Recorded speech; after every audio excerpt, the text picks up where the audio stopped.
It's just hard to think that he was alone. Overcome with concern, the family of 13-year-old Nathan Torres braced themselves when he went missing 2 days before Halloween. I went online because we thought, the worst, what you think when a kid goes missing, that he could have been kidnapped or tricked into meeting people online. So Nathan's sister, Angelica Martinez, filed a missing juvenile report with police in Hemet, California. What his family didn't know is that he was here in Moreno Valley Hospital after getting into a horrible accident on his bike and suffering a major brain injury. The accident happened less than a quarter mile from his home in the Riverside County Sheriff's jurisdiction, just a half hour after Nathan rode off that first night.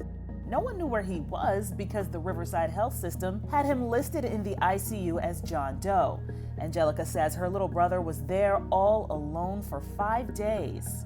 He's never been awake since the accident, but I'm sure he could feel that none of us were here for him. He's just a baby.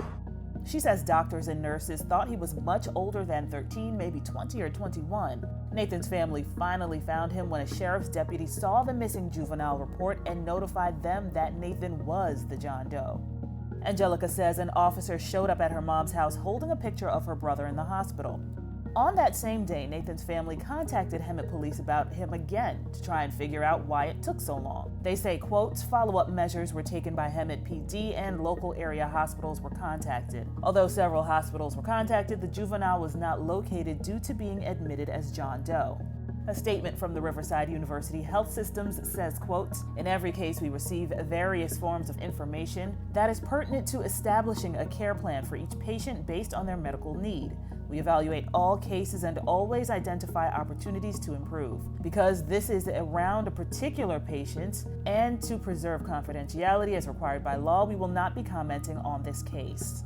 Nathan's family now waits with mixed emotions as he recovers from surgery to relieve pressure on his brain.